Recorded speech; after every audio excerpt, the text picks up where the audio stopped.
As a top 100 support player, I was a little skeptical of Season 9, and after playing 100 games, winning 50, I asked myself, what changed? Nothing, really. Assuming that most of the people watching this video are masters and below, to be honest, the way that you should play Overwatch has not really changed all that much from previous seasons. The reality of it is that healing is not nearly as impactful as it was before, and we are finally shifting back to an Overwatch that is a lot more focused on utility and the way each team optimizes it. Let me explain why. First of all, health has gone up across the board by roughly 25%, meaning that it is going to take more time to keep your teammates healthy. But remember, healing numbers haven't gone up to compensate for this change, meaning single target healing is severely nerfed, which is why you see a lot of Moira in high ranked ladder, as she is amongst the only few supports that can keep up and actually survive against the DPS passive, which is our next point. The DPS passive is absolutely insane. Even though you have more health, it doesn't matter, because once you start taking damage, you are likely not getting that health back unless you find a pick first and can sustain yourself throughout the fight. Wonder why Ana feels so bad? Because the DPS passive is a more consistent version of her nade, and she has single target healing. Hopefully it's starting to make sense now though. Even though you have more health, you don't have the healing to keep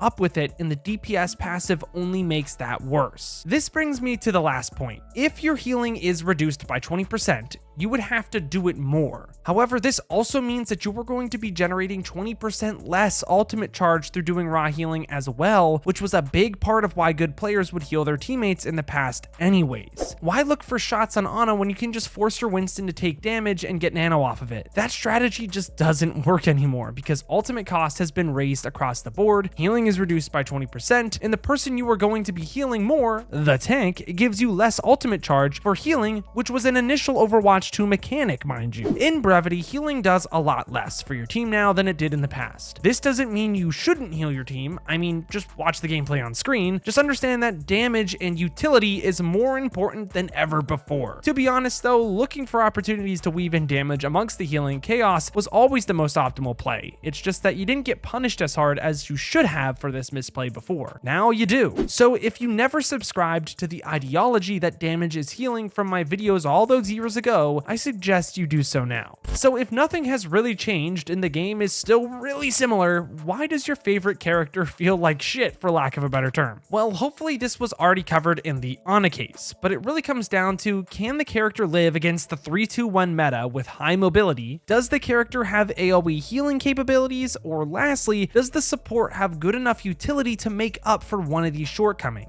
If I were to make a list of the so-called meta supports, I would say the only true playable ones are Lucio for sure, paired with a Moira, Zenyatta, or Kiriko, depending on the map and the comp. Baptiste could work as well if you are an absolute god, but we are not Landon, we are the average player. All of these characters pass the test though. Moira has high mobility to live, has a really strong AoE healing output, and has an ultimate that generates very quickly in this meta if you optimize her kit that makes her a strong pick no matter what. Zenyatta doesn't really live due to no mobility, but this isn't really a problem in Masters and below, and he also makes up for the shortcomings with insane utility that makes every character fall even faster, which is incredible. He's the best character to just dunk on bad tank players that overexpose themselves, which is even easier with the DPS passive alongside it. Lastly, Kiriko can live, doesn't have great healing, but arguably has the best utility out of all these supports with Suzu. Not only does it keep people alive, but it also cleanses the DPS passive, which is why she gets played in niche compositions at the top level. But what does this really mean for you, the average support that wants to climb in the Season 9 ladder? If there is nothing you take from this video besides the next 2 points,